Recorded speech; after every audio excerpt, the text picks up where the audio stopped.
Não, é porque eu estava respondendo a Emily no grupo. Eu terminei agora. Muito obrigada. Não conseguiu entender? Aham, eu fiz até um esqueminha, vou mandar lá no grupo também. Vê se tá certo. Mandei. Isso. O primário, o problema vai ser na tireoide. Ou seja, o TSH está alto e o T4 livre ele está baixo. Ou seja, que vai ser o primário, a principal causa dele é a tireoidite de Hashimoto, né, que é autoimune, a destruição das células foliculares. O secundário vai ser na adenohipófise, correto. O TSH no secundário, né, ele pode estar normal ou pode estar baixo, e o T4 livre vai estar baixo. Mesmo estando o TSH normal, por que pode dar um hipotireoidismo secundário? Porque não é suficiente para elevar o T4, entendeu? Ou ele pode estar normal ou pode estar baixo. E o terciário, né, que é do central também, o problema é no hipotálamo.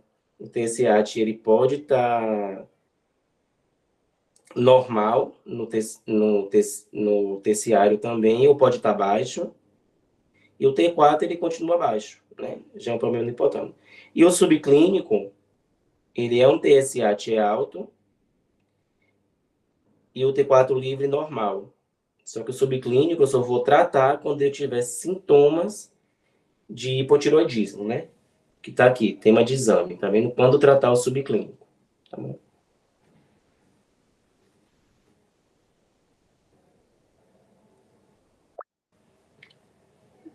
Subclínico, o TSH tá alto e o T4 ele tá normal. Deixa eu só conferir aqui essa tabelinha que você mandou. No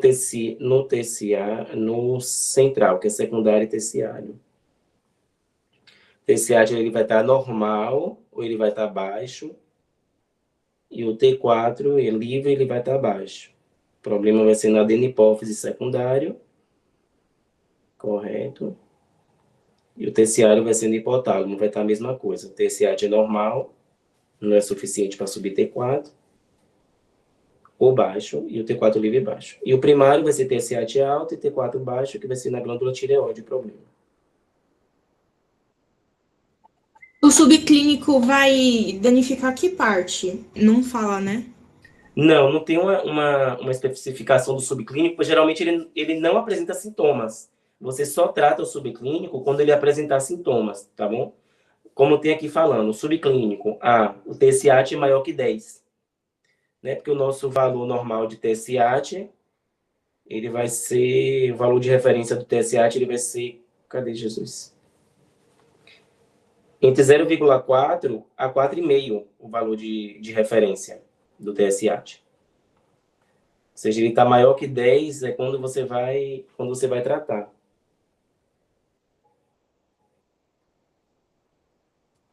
Quando você vê, Perfeito, obrigada. quando você vê sintomas de hipotireoidismo, quando você vê dislipidemia, depressão, né? Aí que você vai tratar um subclínico.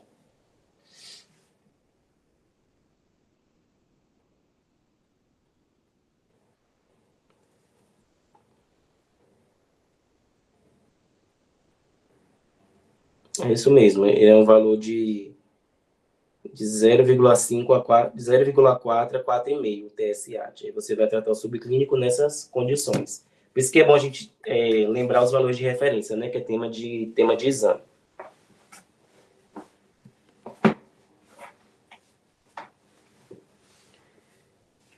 Vamos lá começar agora. Hipertireoidismo, tá bom? Deixa eu botar em hipertireoidismo, tá? Eu estava aqui pensando em fazer um repasso geral sábado. E aí vai ser focado somente nos temas de exame, porque a gente já teve os nossos repassos, né? Toda sexta-feira, já fez toda a contextualização, tem os resumos, a gente já compreende o assunto, e se tiver dúvida, a gente também vai para o resumo. E sexta-feira e sábado seria algo bem objetivo mesmo, né? Só com os temas de exame. Aí eu aproveito e nessa parte da tiroides, para facilitar o nosso entendimento, eu faço em forma de tabela. né, com os valores de referência, tudo explicadinho, que fica melhor para entender do que o resumo todo deglossado. Eu estou pensando Perfeito. em sábado. Aí amanhã eu teria... Amanhã é o meu aniversário e ia ter o dia para eu preparar esse material também. Oh, meu Deus. Aí Aí amanhã não sábado... tem aula, daí teria sábado, certo? Sábado. Sábado vai ser o repasso geral. Hoje Tá a bom. gente consegue finalizar a tireoide. Eu acho que vocês estão conseguindo compreender, é um pouquinho complexo, mas o resumo também ajuda muito. Tá tudo separadinho. O bom é que é só um fármaco. No caso do hipo, vai ser a levotiroxina sódica. Já no caso do hipo, nós já vamos ter 3 fármacos e já vai ter outras especificações. Mas não é essas coisas absurdas. Não. Vamos lá para hipertireoidismo. Todo mundo vê a minha tela? Ok, vamos lá. E... Para organizar a sua casa, dá uma olhadinha nesse kit com 2 armários organizadores grandes. Quem é que vai organizar a casa?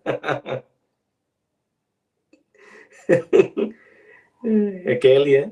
É o meu Facebook louco que abre sozinho.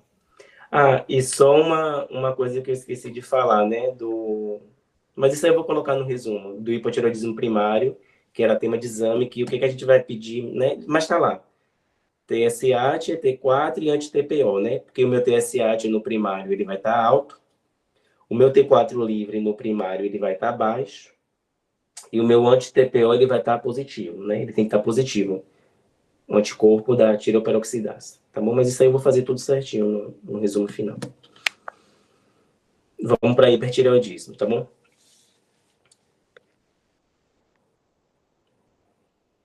Deixa eu só pegar o meu carregador do iPad rapidinho.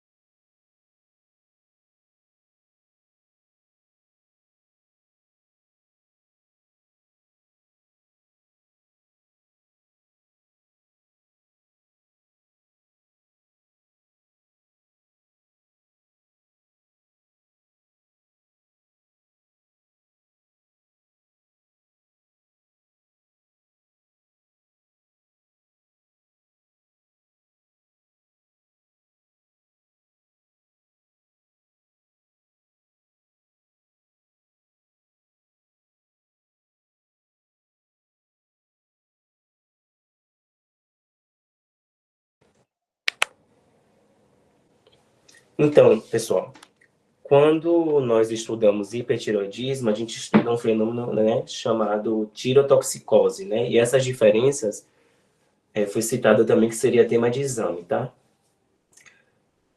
O que é a tirotoxicose? É o excesso de hormônios tireoidianos a nível tecidual, nos tecidos, tá? Qual vai ser a fonte?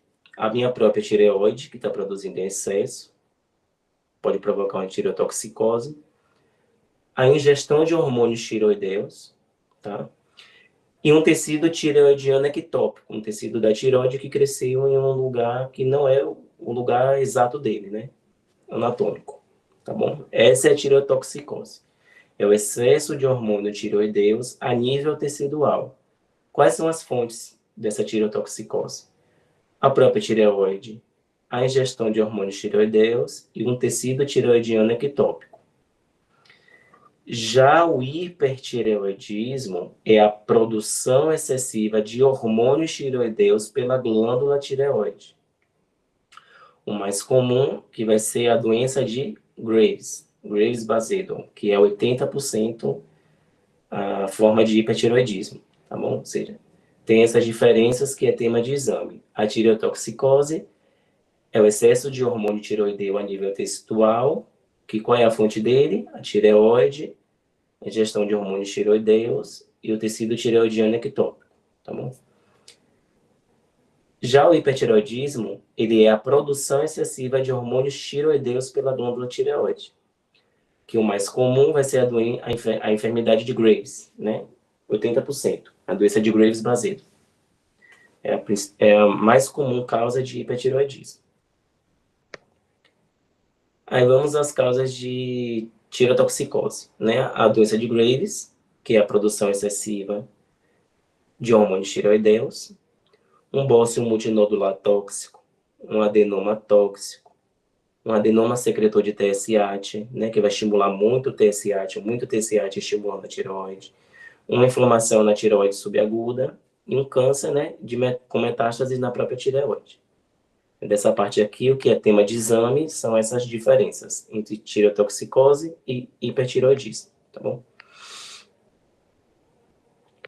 Falando sobre a doença de Graves, né, que corresponde a 80% dos casos de hipertireoidismo, né, porque esse material dela está um pouquinho confuso. Ela bota tireotoxicose aqui, doença de Graves, mas diretamente sobre a doença de Graves, que corresponde a 80% dos casos de hipertireoidismo, que é a produção excessiva dos hormônios tireoideus pela glândula tireoide. Doença de Graves, ela é autoimune, tá? A prevalência dela é incerta, né? Porém, tem sua estimativa de 3% em mulheres, de 0,5% nos homens, né? É 5 a 10 vezes mais comum em mulheres. Pico dela é de 30 a 60 anos. E essa enfermidade de Graves, ela pode estar associada a outros distúrbios autoimunes, que no caso são endócrinos e não endócrinos. Se for endócrinos, ele vai estar associado a diabetes mellitus tipo 1, que é, né, a destruição das células betas que produzem insulina, e a enfermidade de Addison, que é a ausência de cortisol, tá bom? Esses são os distúrbios autoimunes endócrinos que pode provocar a doença de Graves. Já os não endócrinos, nós temos a miastenia graves, nós temos o lúpus eritematoso sistêmico, nós temos a síndrome de Sjögren e nós temos o vitiligo, tá bom? Não estou aprofundando muito porque não é tempo. 10 a 20% apresentam remissão espontânea da enfermidade. 50% se torna um hipotireoidismo após 20 a 30 anos, mesmo sem o tratamento. E contínua a destruição da tireoide pelo processo autoimune. Tá? Se essa enfermidade continua, ela vai ter uma destruição da tireoide, justamente pelo processo. E nós temos complicações cardiovasculares, tá bom? Porque a doença de Graves, ela não tratada, ela pode ser potencialmente fatal. Por quê? Porque os hormônios tireoidianos, eles estimulam o sistema adrenérgico. Por isso esses sintomas cardiovasculares. Por isso pacientes que têm doença de Graves, se não for tratada, ela pode ser potencialmente fatal nas complicações cardiovasculares. Justamente porque os hormônios tireoideus, né, que eles estimulam o sistema adrenérgico, e o sistema adrenérgico ele vai vir lá, minha adrenalina, noradrenalina, se ligar ao receptor do meu coração, beta-1, e vai produzir todos os efeitos excessivos cardiovasculares e pode dar complicações. Por isso usei esses sintomas, tá bom? Sobre a fisiopatologia dessa enfermidade. O principal sítio antigênico vai ser o receptor de TSH, né, o TSHR. Então, nessa enfermidade autoimune, que é a doença de Graves, o que é que eu vou ter? A produção de anticorpos contra o TSHR, que vai ser o antitrab, né? Isso aí é tema de exame. Ou seja, se lá no hipotireoidismo eu tenho o anti-TPO, né? Que é o anticorpo contra a tireoperoxidasa, aqui eu vou ter no hipertireoidismo a produção de anticorpos contra o TSHR, né, que vai ser o antitrab. Ou seja, esse anticorpo, ele se liga ao receptor do TSH, né, esse antitrab, fazendo todos esses efeitos da enfermidade, que é o hipertireoidismo, né, produção excessiva, a enfermidade de Graves. Tá? O que é que faz esse anticorpo, mais esse receptor de TSH, né, esse TSHR? Crescimento da tireoide, aumento da vascularização e incremento da síntese e secreção de hormônios tireoideus. Tá bom? Essa é a minha fisiopatologia do hipertireoidismo, né? Da doença de Graves. né? Vai ser a produção de anticorpos contra o TSH-R, contra o receptor, tá? Que vai ser o antitrave, que é o principal sítio antigênico, é esse receptor, né? E os anticorpos mais o TSH-R, mas o receptor vai fazer o quê? Crescimento da tireoide, né? A hiperplasia e hipertrofia, aumento da vascularização e aumento da síntese e secreção dos hormônios tireoideus. Por isso que produz, né, o excesso de hormônio hipertireoidismo, justamente porque esse anticorpo se liga ao receptor e vai fazer esse crescimento da glândula, vascularização aumentada, e incremento da síntese e secreção de hormônios. Aqui é uma imagem da patogênese do hipertireoidismo, para vocês verem depois, que foi basicamente o que eu falei ali, né? O diagnóstico ele é clínico e laboratorial, tá? O diagnóstico é clínico e laboratorial. Falando do diagnóstico clínico. As manifestações clínicas decorrentes do efeito estimulatório dos hormônios tireoideus sobre o metabolismo e tecidos, né? É isso que eu vou ver no diagnóstico clínico, né? As manifestações clínicas, né, decorrentes de quê? Do efeito estimulatório, né, do excesso dos hormônios sobre o metabolismo, sobre os tecidos, que vai estar tudo aumentado no hipertireoidismo. Toda a parte metabólica, de regulação, vai estar toda aumentada. E a gravidade dos sinais e sintomas, né, que é onde eu vou ver, nessa gravidade dos sinais e sintomas, eu vou ver duração da doença, eu vou ver o nível de hormônios, e vai depender da idade, tudo isso, nesse diagnóstico clínico, tá? Quais são as frequências dos sintomas na doença de Graves, né, onde vai estar tudo aumentado? Quais são os sintomas? O nervosismo ele vai estar em 99%, sudorese excessiva em 91%, intolerância ao calor em 89%, né? Olha as diferenças. No hipotireoidismo tem intolerância ao frio.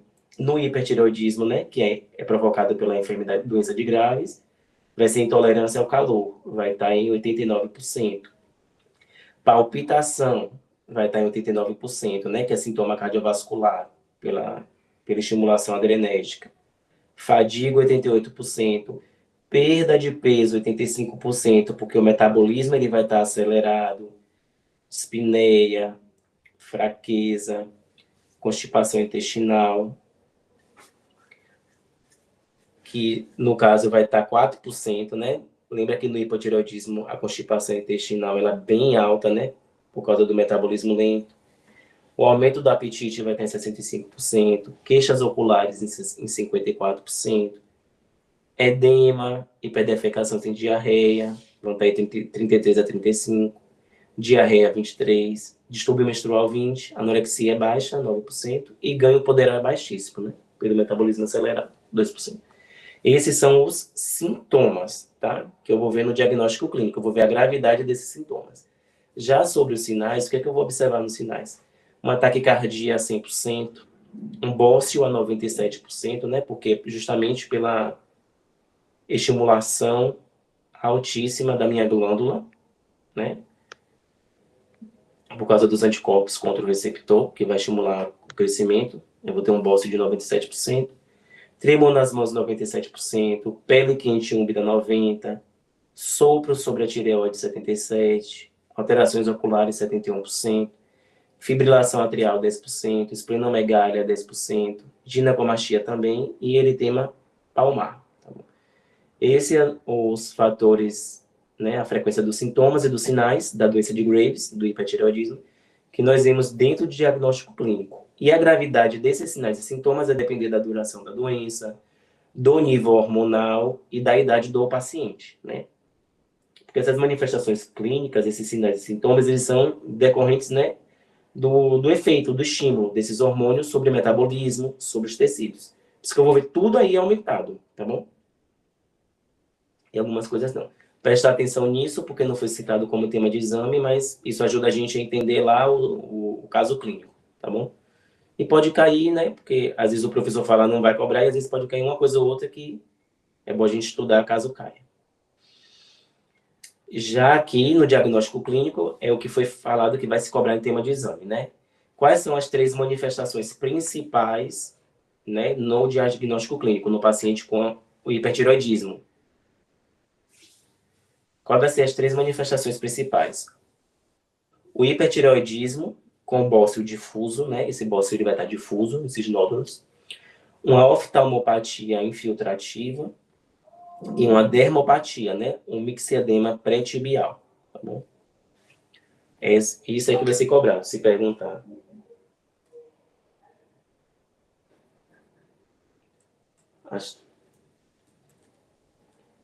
Isso que vai ser cobrado, né? Quais são as 3 manifestações principais, né, do hipertireoidismo, da doença de Graves? Um hipertireoidismo com bócio difuso,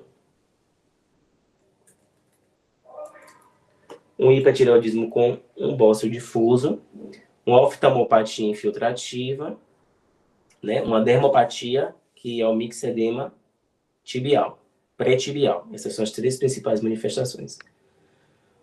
O bócio, ele é caracteristicamente difuso, né, em 97%, e ele é um achado exclusivo da doença de Graves, né? Esse paciente com hipertireoidismo, doença de Graves, que é a doença de Graves, principal causa, ele é um achado exclusivo. Você vai ver lá o bócio, né, aquela massa, aquele crescimento no pescoço.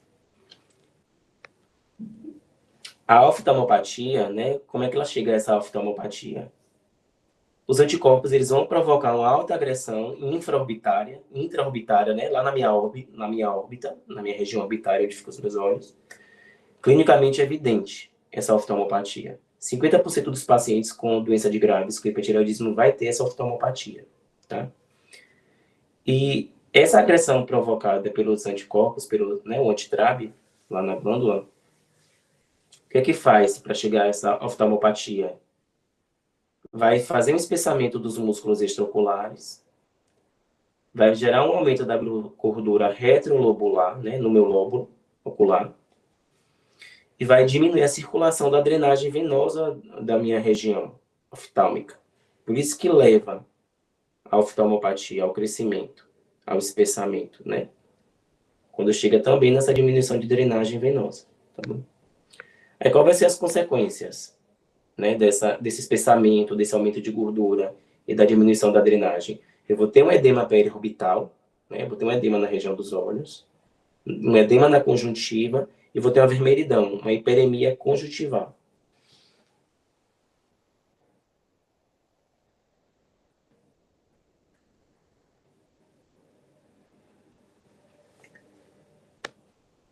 Se eu vejo, né, tô lá, tendo lá diagnosticando o paciente, né, clinicamente, através dos sintomas, e eu vejo um edema periorbital e uma exoftalmia, aquele olho saltado, né, praticamente confirma a doença de Graves, confirma o hipertireoidismo, né, e pode ser bilateral, mas também pode ser unilateral, né, dentro do meu quadro clínico. Mas caso pergunte as 6 manifestações principais como tema de exame, vai ser o hipertireoidismo com bócio difuso, oftalmopatia infiltrativa e uma dermopatia, mixedema pré-tibial. Isso aqui são definições do que é cada um e como chegam, né, a esses sintomas. Aqui o que é a oftalmopatia, tá vendo o espessamento dos músculos, o edema periorbital, o edema de conjuntiva, né, hiperemia. E esse é o mixedema, né, a dermopatia pré-tibial.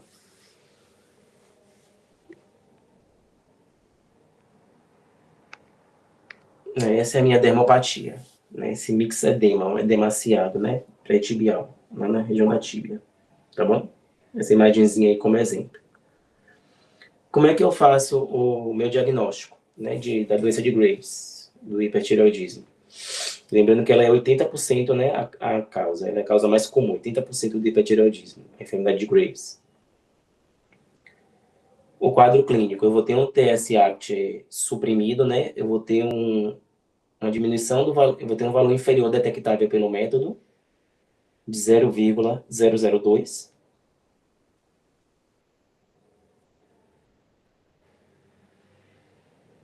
Lembrando que o meu valor de referência do TSH é de 0,4 a 4,5. ou seja, o TSH vai estar suprimido, né, vai estar em 0,002. O T3 e T4, total e livre, vão estar aumentados, né, vão estar acima do valor de referência. E, inicialmente, pode ter um TSH suprimido com T3 e T4 normal, que vai ser um hipertireoidismo subclínico. Tá? Se eu tiver um TSH suprimido, mas eu tiver um T3 e T4 normal, aí vai ser um hipertireoidismo subclínico. E o TRAB, né, ou antiTRAB, que é o anticorpo contra o receptor, o TSHR, ele vai estar em mais ou menos 90% a 100%, né? Os outros anticorpos também podem estar positivos, tá bom? Isso aqui é a prevalência dos anticorpos tireoidianos, né? O anti-TG pode estar presente, que é um outro tipo, mas o principal vai ser o TRAB ou o anti-TRAB. Falando dele, na população geral, 1 a 2%. Na doença de Graves, ele vai estar em 70% a 100%. E na tireoidite de Hashimoto, ele vai estar 6% a 60%, né? Mas se eu for dosar, eu vou dosar TSH, eu vou dosar T3 e T4 livre e eu vou dosar anti-TRAB, tá bom? No caso da doença de Graves. Eu vou dosar TSH, porque a gente já viu que ele é o hormônio que estimula a tireoide a produzir T3 e T4. Vou dosar T3 e T4 livre para diferenciar, né, o meu hipertireoidismo também. E vou dosar o anti-TRAB, que é o meu marcador para a doença de Graves, para o hipertireoidismo. Assim como o anti-TPO é lá para o anti-TPO é para o hipotireoidismo, o anti-TRAB é para o hipertireoidismo, né, principal. E junto disso vai TSH, T3 e T4 livre. Aí que eu botei, tá vendo? Caso clínico na prova. Se o meu TSH estiver baixo e o meu T3 e T4 estiver alto, eu posso ter um hipertireoidismo primário. Né? Por quê? Porque o meu TSH está baixo. Então, não é para o meu T3 e T4 estar alto. Não é para a minha glândula tireoide estar trabalhando, produzindo alto. Aí vai ser um hipertireoidismo primário. O problema está na glândula tireoide, que o meu TSH está baixo. Aí eu vou pedir o quê? Anti-TRAB. Que ele está se ligando ao meu receptor do TSH e está provocando todos esses problemas. Tá bom? E no caso de um hipertireoidismo subclínico, que é a mesma coisa, TSH está suprimido, mas T3 e T4 ele vai estar normal, é um hipertireoidismo subclínico, pode ter ou não sintomas. Aí eu tenho que observar para acompanhar. Porque o subclínico, como eu expliquei lá no hipotireoidismo, ele trata quando apresenta sintomas. Mas tem que acompanhar, tem que ficar observando o quadro desse paciente.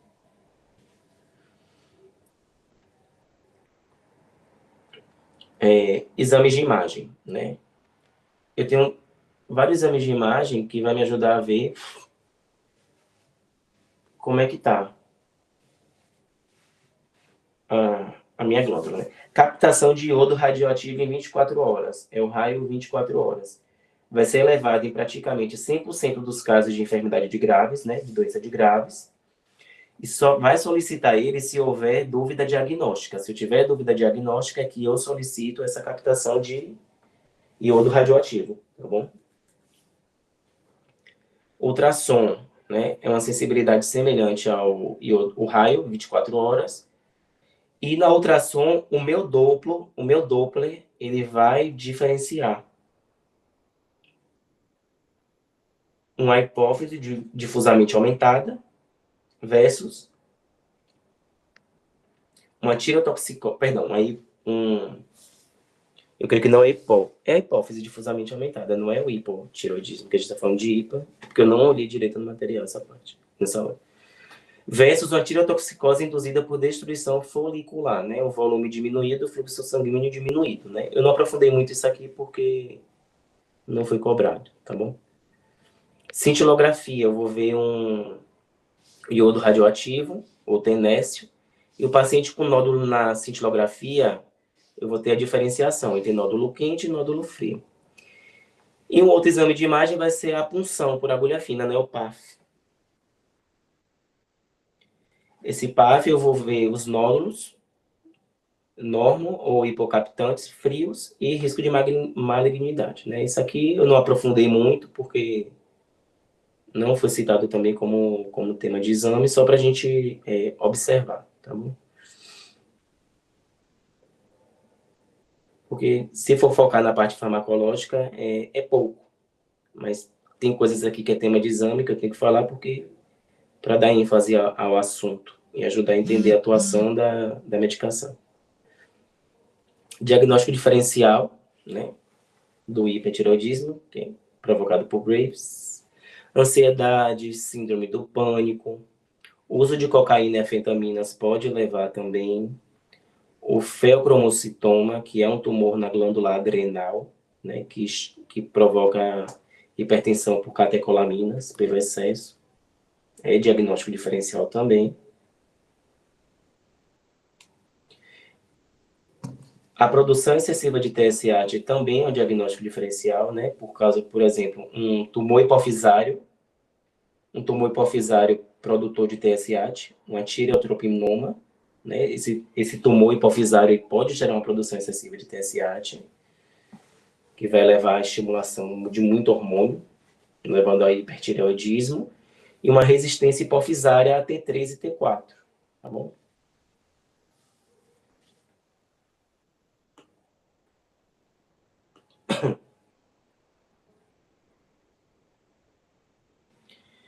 E uma produção autônoma excessiva de hormônios tireoideus também é diagnóstico diferencial. Tá? Um adenoma tóxico, né? Um câncer, uma mutação no receptor do TSH, e um bócio multinodular tóxico. Pode levar a essa produção autônoma excessiva. Tudo isso são tipos de diagnóstico diferencial que leva a um hipertireoidismo. Tá? O tratamento da doença de Graves, do hipertireoidismo, né? Ele é tema de exame. O pilar do tratamento é tema de exame. O tratamento medicamentoso, né? Ele é principal. A radioiodoterapia e a cirurgia, né? Que é pilar do tratamento, eles entram, né? Quando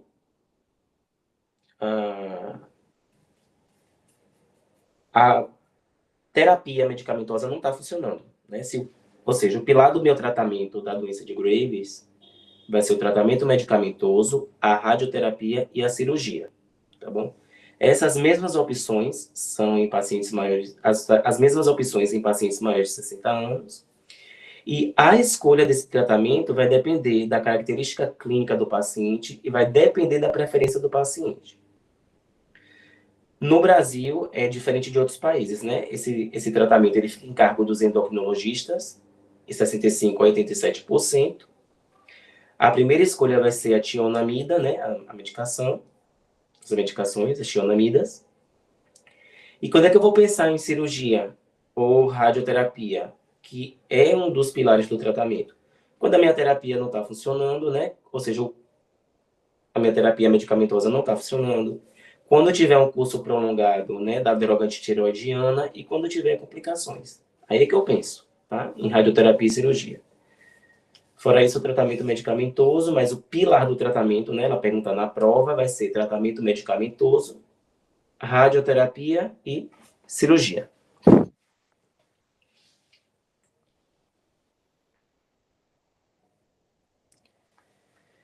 Né, e tratamento da tireotoxicose, medidas gerais. Né? Esse tratamento aqui, na verdade, ele do hipertireoidismo, né? Não da porque a tireotoxicose, é porque ela misturou um pouquinho as coisas. Tireotoxicose, ele é o excesso a nível tecidual, né? Dos hormônios tireoideus. E o hipertireoidismo que a gente já viu é a produção excessiva de hormônios. Mas como é que eu trato isso? Repouso, né, para o paciente ele repousar do turbilhão que ele está vivendo por conta do hipertireoidismo, esse metabolismo todo acelerado pelo excesso de hormônios tireoideus. Beta-bloqueador, nós podemos utilizar o beta-bloqueador, né, como se ela pergunta na prova, o propanolol, ele é o beta-bloqueador de escolha, só que eu tenho que ter cuidado com o paciente asmático, porque ele é não seletivo. Se for um paciente asmático, eu posso usar o atenolol, que ele é beta-1 seletivo. O propanolol ele vai ser utilizado de 100 a 40 miligramas, né, a 160 miligramas por dia, 3 a 4 vezes ao dia. Ele tem maior experiência. E por que ele é utilizado? Porque ele também pode bloquear a conversão de T4 a T3 em altas doses. Lembra que T4 é a minha maior porção hormonal e que T3 é a menor? Porém, T4 se converte em T3. E T3 é a forma ativa que se liga ao receptor. Então, se eu estou com hipertireoidismo, eu não vou querer mais estimulação. Ou seja, eu preciso bloquear a conversão, porque eu vou ter muito T3 circulante atuando. Então, o propanolol ele é de escolha, né, justamente de 10 a 40 miligramas a 160 miligramas por dia, 3 a 4 vezes por dia. Ele é utilizado com maior experiência e o plus dele é bloquear a conversão de T4 e T3 em alta doses. Já o atenolol, ele é de 25 a 100 miligramas, 1 a 2 vezes ao dia. Ele é beta-1 mais seletivo e ele é de maior aderência. No caso, eu tenho que ter cuidado em pacientes asmáticos, por causa do propanolol, que ele é beta-bloqueador não seletivo. Ele vai estimular o coração. Ele vai estimular beta-2 e vai provocar broncoconstrição. E as alternativas podem ser o verapamilo e o ditialzen, né, que são não hidropiridínicos, são calcioantagonistas. Por que eu entro com beta-bloqueador? Porque eu expliquei lá no início que o hipertireoidismo, né, o excesso de hormônios tireoideus, eles acabam estimulando o meu sistema adrenérgico, as minhas catecolaminas, adrenalina e noradrenalina, e vai gerar muito efeito cardiovascular. Que eu vou ter lá o quê? Palpitações, taquicardias, taquiarritmias e por aí vai. Por isso que eu entro com bloqueador como tratamento, como medida geral, no caso dessa tireotoxicose. Né? Fica assim, por que vai usar um bloqueador? Justamente pelos efeitos adrenérgicos que esses hormônios fazem no coração. Por isso que eu entro com beta-bloqueadores. E tendo atenção com o propanolol, em caso de pacientes asmáticos, porque ele é beta-bloqueador não seletivo. Ele pode atuar em beta-2, fazendo broncoconstrição em um paciente asmático, aí eu mato meu paciente, não posso. Os medicamentos antitireoideanos, tá? Ela pediu para citar 3, tá bom? Qual vai ser os medicamentos? O metimazol, para não confundir com metamizol, que é a dipirona, tá bom? Vai ser os medicamentos, o metimazol, que é o mais utilizado, o próprio tiuracil, né? Mas em espanhol fala uracilo, tem um O no final para vocês não esquecer, porque o resumo tem em português, e o carbimazol, que ele é um profármaco, mas ele vai se converter em metimazol. Então, aí é para citar esses 3 medicações. Eu vou falar um pouco sobre as medicações antitireoidianas agora. O que essas medicações fazem? Inibem a formação de hormônios tireoidianos, tá? O que vai fazer? Vai interferir na incorporação de iodo aos resíduos do tirosilo, né? Da tirosina, da tiroglobulina. Vai inibir o acoplamento desses resíduos da iodotirosilo ou iodotirosina para formar iodotironina. E também acredita que esses fármacos inibem a peroxidase, a enzima justamente que faz acoplamento, incorporação, oxidação, para formar os hormônios. Então, se eu inibo essa síntese hormonal, que o medicamento faz, eu vou esgotar a reserva de tiroglobulina iodada e os hormônios não vão ser liberados, né, na circulação. Eu também bloqueio a síntese hormonal e o próprio tiuracilo, ele inibe a desiodação periférica de T4 para T3. Esse é o plus dele, tá? O metimazol não tem esse efeito, né? Vamos resumir aqui, que está muito complexo aqui. O metimazol é a medicação mais utilizada. Porém, eu tenho também o próprio tiuracilo e eu tenho o carbimazol, que ele é um profármaco convertido em metimazol, tá? Onde é que ele atua? Ele atua sobre a peroxidase tiroidiana, sobre a TPO. Se ele atua sobre a TPO, eu vou inibir o quê? Eu vou inibir a oxidação do iodeto, né, que é o ioduro em espanhol, que vem lá da minha dieta, para levar o iodo. Eu vou inibir a iodização ou a incorporação do meu iodo, que vem da dieta, à tirosina, que está lá no meu coloide. Se eu inibo essa incorporação do iodo à tirosina, essa iodização, eu vou inibir o acoplamento das iodotirosinas, que é o meu MIT e o meu DIT. Se eu inibir esse acoplamento, eu não vou ter formação dos iodos dos hormônios tiroidianos, do T3 e do T4. Tá bom? Porque aí eu ingeri meu iodo na dieta. Esse iodo vai ser transportado, né, lá. E a minha peroxidase tiroidiana, a minha TPO, essa medicação, o que ela vai fazer, essas medicações? Ela vai inibir, elas vão atuar sobre a TPO. Se eu inibo, eu vou ter inibição de quê? Da oxidação do ioduro. Se eu inibir essa oxidação do ioduro, eu não vou lá conseguir liberar meu iodo. Eu vou inibir essa iodização, essa incorporação do meu iodo, que está vindo lá, a tirosina, que está lá no meu coloide. Se eu não tenho essa incorporação do iodo à tirosina, eu não vou ter acoplamento das iodotirosinas. O que é esse acoplamento? É a monoiodotirosina, que é o MIT, e a diodotirosina. Se eu não acoplo MIT com DIT, eu não tenho T3. Se eu não acoplo DIT com DIT, eu não vou ter T4. E com isso eu não formo os hormônios tireoidianos. Né? Mas eu estou explicando só para vocês entenderem o que as medicações fazem. Mas no exame ela pediu para citar 3, que é o metimazol, próprio tiuracilo e carbimazol. O plus do próprio tiuracilo é o quê? Inibir conversão periférica de T4 em T3. O metimazol não tem esse efeito. Por que é importante inibir essa conversão?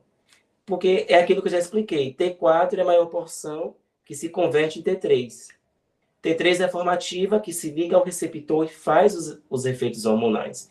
Então, se eu estou em hipertireoidismo, eu não quero conversão periférica de T4 em T3. Eu não quero mais T3 circulante plasmático. Eu quero reduzir. E como é que eu reduzo? Inibindo a tiroperoxidasa, para inibir toda a formação, e também inibindo o papel da desiodasa, que é uma enzima que faz a conversão periférica de T4 em T3.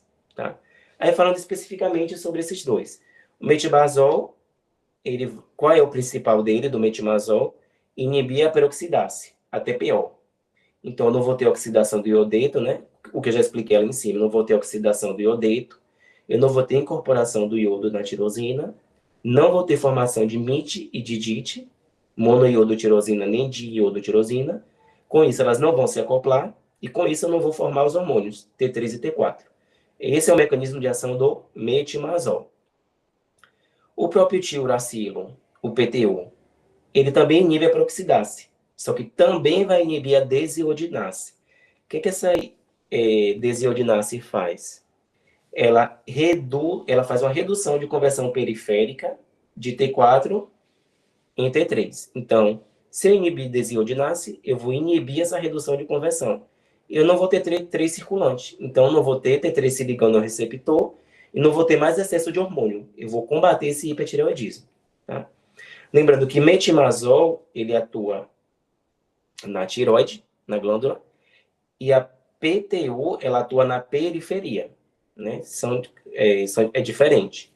Metimazol, ele vai atuar lá na minha célulazinha folicular, vai atuar lá no coloide, principalmente, onde ocorre a formação dos hormônios tireoidianos, né? Isso é fisiologia da tireoide, mas eu não vou aprofundar muito e nem aprofundei para a gente ganhar tempo, para discutir os casos clínicos. E a PTU, ela atua na periferia, lá na periferia já quando já está formado, e esse T3 e T4 ele vai se inibir peroxidase lá no meu coloide lá, a minha TPO fica lá no coloide, inibe a formação. E também ele vai na periferia inibir a desiodinase, reduzindo essa conversão de T4 em T3. Né? Esses são os mecanismos das medicações. Isso aqui são especificações, né, da medicação, os compostos, que eu não acho necessário aprofundar, porque não foi comentado muito. Vou falar rapidinho. Propiltiuracil, ele é um 6N-propiltiuracilo. O metimazol é 1-metil-2-mercapitomidazol, né? O carbimazol, ele é um derivado carbetóxido do metimazol, ou seja, eu já expliquei lá em cima, né? Qual vai ser a ação tireoidiana dele? Quando ele for ingerido, ele vai ser metabolizado e vai se converter em metimazol, tá? A absorção. A absorção de quantidades efetivas de propiltiuracilo ocorre 20 a 30 minutos após a dose oral, ou seja, depois que tomar o propiltiuracilo, a absorção dele efetivamente vai ser 20 a 30 minutos, e a duração é breve, é de 2 a 3 horas, tá? O tempo médio do propiltiuracilo no plasma, né, já que ele atua na periferia, ele vai atuar lá de forma plasmática, é aproximadamente de 75 minutos. E a do metimazol, que atua lá na glândula, vai ser de 4 a 6 horas, né? Ou seja, por isso que o metimazol ele é mais utilizado, né? Olha o tempo de vida dele, né? O tempo médio, de 4 a 6 horas. Porque ele atua lá na glândula, lá na TPO, né? Tiroperoxidase, fazendo todos aqueles efeitos. Já o PTU, ele atua lá na periferia, né? Ele atua lá no plasma, e é 75 minutos aproximadamente, o tempo médio dele, tá? Os medicamentos se concentram na tireoide, com o plus do próprio tiuracilo, né, que se concentra na periferia também. E o metimazol, né, que é um derivado do metabolismo do carbimazol, ele se acumula após a administração deste último, tá bom? E os fármacos e os metabolitos aparecem em grande parte na urina, tá bom? Tá bom? Né, uma excreção renal. Mas isso aqui não foi comentado que seria cobrado, não. Tratamento medicamentoso, né, como eu já falei, vamos prestar atenção, porque isso sim ou sim vai cair na prova, né, porque por mais lá em cima que ela pediu para citar as 3 medicações, metimazol, propiltiuracil e carbimazol, vou falar especificamente aqui de cada um, para a gente ter atenção, porque possa ser que caia. Metimazol é a escolha, né, justamente porque ele é de longa duração, pelos efeitos dele que eu já expliquei. Ele é tomado em dose única, né, uma vez ao dia, e ele diminui a produção de hormônios, né? O efeito dele vai ser de 15 a 20 dias. Você vai iniciar de 10 a 30 miligramas por dia, dependendo da gravidade, tá bom? Antes de introduzir, eu tenho que ver o leucograma, tenho que ver as enzimas hepáticas, tá bom? E as enzimas canaliculares. Manutenção vai ser de 5 a 10 miligramas por dia, né? Uma dose de manutenção. E falando sobre segmento. Segmento eu vou observar T4 livre, né? Em 4 a 6 semanas. E TSH, inicialmente, ela não é útil, né? Porque pode demorar a suprimir essa TSH.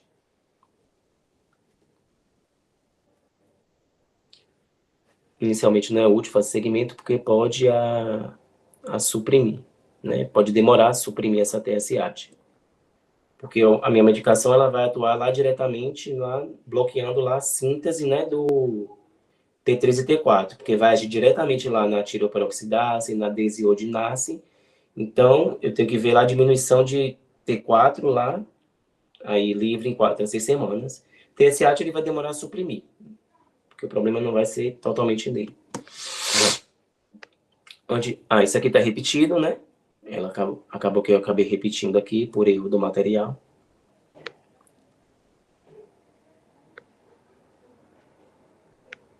Né? O metimazol. Falando novamente sobre a medicação metimazol, os efeitos colaterais graves é tema de exame, né? Para citar. Vai ser icterícia, vai ser náusea com dor abdominal, febre, faringite, hepatopatia colestática, a granulocitose de 0,2 a 0,5%, essa granulocitose geralmente vai estar associada a sintomas de infecções na orofaringe, né? Ela é mais grave. O que é a granulocitose, né? Por que ela é a mais grave? Porque ela é a diminuição dos meus granulócitos, tá? Dos meus leucócitos. Quais são os meus granulócitos, né? Os basófilos, os eosinófilos, os neutrófilos, né? Os meus leucócitos, as células de defesa do meu organismo. E esse metimazol pode provocar a granulocitose. Por isso que é o sintoma mais grave. O efeito colateral mais grave, perdão. Né? Ela vai pedir para citar, não esqueçam de citar a granulocitose, que é o mais grave, né? Tá? Leucograma seriado, né? Ficar fazendo esse leucograma seriado. É necessário monitorar constantemente? Não. Não é necessário monitorar constantemente. Por quê? A granulocitose, ela é imprevisível. Eu posso fazer um leucograma do meu paciente hoje, pode estar normal, e subitamente no dia seguinte pode evoluir para uma granulocitose. Ou seja, ela é imprevisível. Mas o que eu posso ter como conduta com esse meu paciente, né? É orientar ele a buscar um atendimento imediato se ele tiver febre, se ele tiver dor de garganta, e realizar o hemograma apenas diante desses sintomas. Ou seja, se eu vejo que o meu paciente está com sintomas que me remeta a uma granulocitose, aí eu vou solicitar um leucograma, né?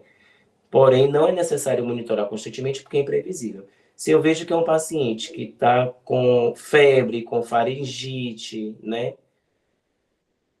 Que são sintomas de dor de garganta, aí eu vou suspeitar de granulocitose. Aí eu vou pedir um leucograma, né? Vou pedir um hemograma, na verdade, para ver a minha linha leucocitária. Tá bom? Aí se ela pede efeitos colaterais graves, tema de exame, CIT, granulocitose, febre, faringite, né? E outros que vocês quiserem. Mas eu falo principalmente diante dos sintomas de febre, né? Dor de garganta, que é a faringite. Você orienta o paciente a buscar atendimento nesses casos, tá? Nessas suspeitas, nesses sintomas. Efeitos colaterais comuns, vai ser um prurido, 5% é pouco, e se tiver prurido, eu posso tratar com um antihistamínico, né, para parar essa coceira, esse prurido. E aqui justamente o que eu estava explicando, sobre alertar o paciente, é tema de exame, pode cair como citar, ou pode cair como caso clínico. No caso, a granulocitose, né, como é que você alerta o paciente? Caso paciente, né, caso você, paciente, apresente dor de garganta, febre, dor de cabeça ou mal-estar, deverá imediatamente suspender a medicação e procurar o pronto atendimento para a coleta de hemograma pela suspeita de granulocitose, né? Se o paciente tem febre, tem dor de garganta, dor de cabeça, tem mal-estar, suspende a medicação, procura pronto atendimento, vai coletar hemograma para ver se está com granulocitose. Nesse caso, no caso clínico lá, paciente justamente com esses sintomas aí, ó.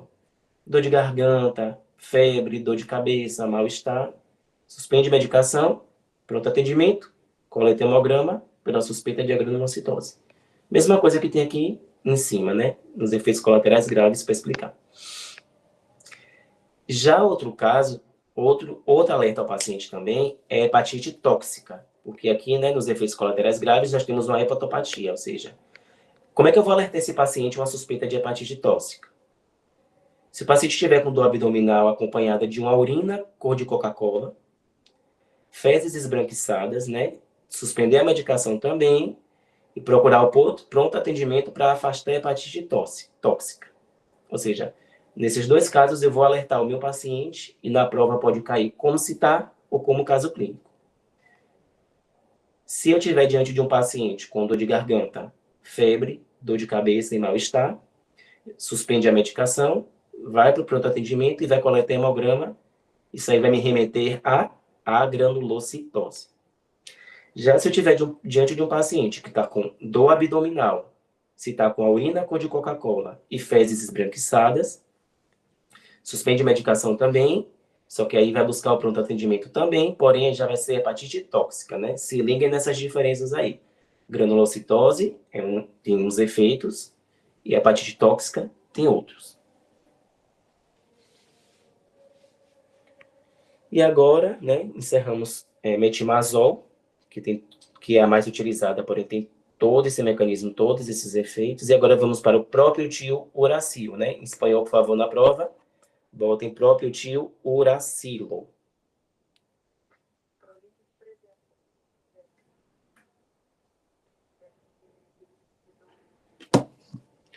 Próprio tio uracilo, né? Ele é pouco utilizado, tá? Ele só é utilizado somente no primeiro trimestre da geração, né? O metimazol, pelos efeitos que eu já expliquei, ele é o mais utilizado. O próprio tiuracilo, ele é utilizado somente no primeiro trimestre da gestação. Os efeitos colaterais do metimazol, do MMZ, né, podem ou não aparecer com o próprio tiuracilo, tá? Esses efeitos colaterais podem ou não aparecer.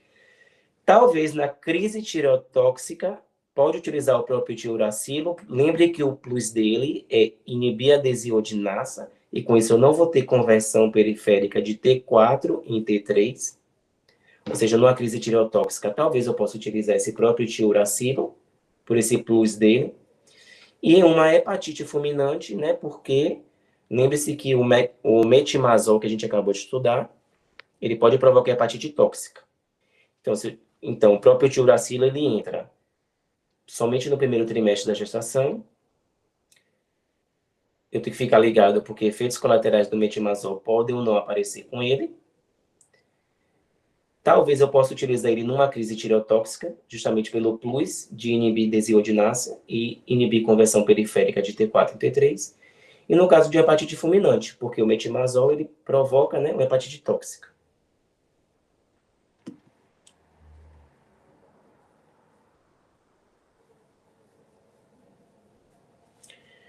Vamos nos ligar agora, né, a dose, perdão. Dose, 100 a 300 miligramas por dia, 3 vezes ao dia, tá?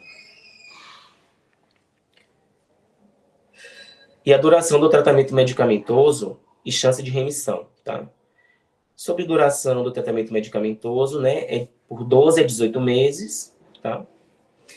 E não aumenta a taxa de remissão tratando por mais de 18 meses, tá? Ou seja, a duração do tratamento medicamentoso é de 12 a 18 meses, porém não aumenta essa taxa de remissão se for tratado por mais de 18 meses. A definição de remissão é tema de exame. Quando é que eu vou ter remissão? Quando o meu TSH estiver normal, quando T4 e T livre estiver normal, como por 1 ano após a parada da medicação. 1 ano após a parada da medicação, se meu TSH estiver normal e meu T4 e meu T livre estiver normal, isso me define remissão.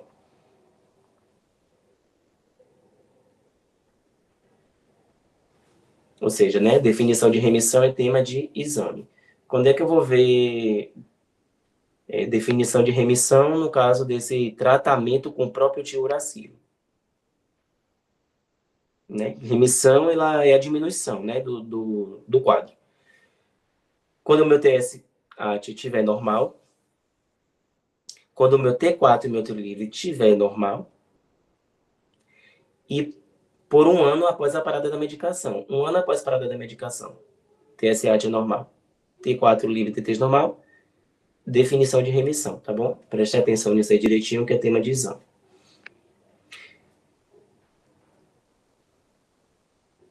Acompanhar TRAB ou antitrab, que é o meu anticorpo, né? Característico do hipertireoidismo, que é tema de exame também, isso aí. Acompanhar, eu tenho que acompanhar, né, esse TRAB ou antitrab, porque quanto queda, se tiver queda dele, maior chance de remissão, maior chance de reduzir a enfermidade, tá bom? Porque o TRAB é o meu anticorpo, né, que se liga ao receptor de TSH, provocando toda a enfermidade.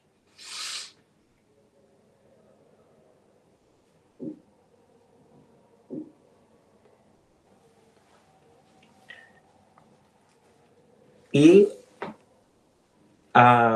falando sobre a maior chance de remissão, né? Quando é que eu vou ter uma maior chance de remissão no paciente? De diminuição. Um bócio pequeno, né? Um hipertireoidismo mais leve e uma chance de remissão, tem uma chance de remissão em 50%. Tá? Ou seja, maior chance de remissão no paciente, diminuição da enfermidade. Um paciente com bócio pequeno, paciente com hipertireoidismo mais leve e vai ter uma chance de remissão em 50%. Já quando é que eu vou ter a menor chance de remissão, né? Nos homens, pergunte a Deus por quê, não sei. Mas as mulheres já sofrem demais, né? Merecem um pouquinho. Tabagista, um bócio volumoso, né? Um TRAB, né? Um anticorpo TRAB contra o meu TSH-TR, né? O meu receptor muito elevado. E um fluxo tireoidiano aumentado na US Doppler, tá bom? Isso aqui que está citado aqui são referências. A radioterapia só é indicada quando o bócio está pequeno, tá? Quando o paciente ele é contraindicado para cirurgia, tá bom? Ele é indicado a radioterapia. O paciente tem contraindicação para cirurgia e os efeitos colaterais do metimazol. Indicada a radioterapia também se o paciente tem efeito colateral do metimazol, principalmente os graves. Consequência dessa radioterapia vai ser 80% hipotireoidismo, ou seja, porque eu vou chegar ao hipotireoidismo porque eu vou reduzir tanto na radioterapia o meu fluxo hormonal que aí vai levar a um hipotireoidismo, né? Aí já é uma outra complicação, outro problema. Por isso tem que ser algo bem pensado nas indicações para fazer uma radioterapia, né? E é importante corrigir o hipertireoidismo antes, para eu não ter mais desequilíbrio ainda. Eu preciso corrigir esse hipertireoidismo. Quando é que eu não recomendo a radioterapia? Mulheres que desejam gravidez em 4 a 6 meses, um nódulo com citologia indeterminada e oftalmopatia moderada grave. Tá? Que a oftalmopatia a gente sabe que é um dos lá do quadro clínico desse paciente, tá bom? Para finalizar a cirurgia, quando é que eu indico a cirurgia? Se é um bócio voluminoso maior que 80 gramas, tá? Que o bócio é uma das características, um dos achados clínicos do hipertireoidismo também. Se for um bócio voluminoso maior que 80 gramas, eu indico cirurgia. Sintomas compressivos, uma oftalmopatia moderada grave, né? Que é aquele olho que a gente já viu, exoftalmia, espessamento de músculo, hiperemia, tudo aquilo lá que a gente já citou. Um nódulo tireoidiano com citologia indeterminada ou suspeita. E a opção do paciente, né? Em querer fazer a cirurgia, em retirar a tireoide. E o procedimento dessa cirurgia vai ser justamente a tireoidectomia total. Ok? Com isso, gente, antes de chegar nos casos clínicos, já saiu muita gente da aula, misericórdia, Jesus. A gente finalizou, né? Hipotireoidismo e hipertireoidismo, né? Vocês têm alguma dúvida? Vocês gostaram? Ficou bem explicado? Deu para pegar alguma coisa? Eu fico preocupado, me digam, né? Se quiser que eu volte a alguma coisa. Mas sábado a gente vai ter o nosso repasso geral e vai ser bem focado, né? Sábado vai ter o repasso geral, vai ser bem focado. Eu preciso explicar todo o conceito, porque vocês precisam entender, né? Da onde que vem os hormônios, como nas outras enfermidades, né? Se eu não entender fisiologia, eu não vou entender a atuação da medicação. Não faz sentido. No meu caso, explicando para vocês também, acho que ajuda também.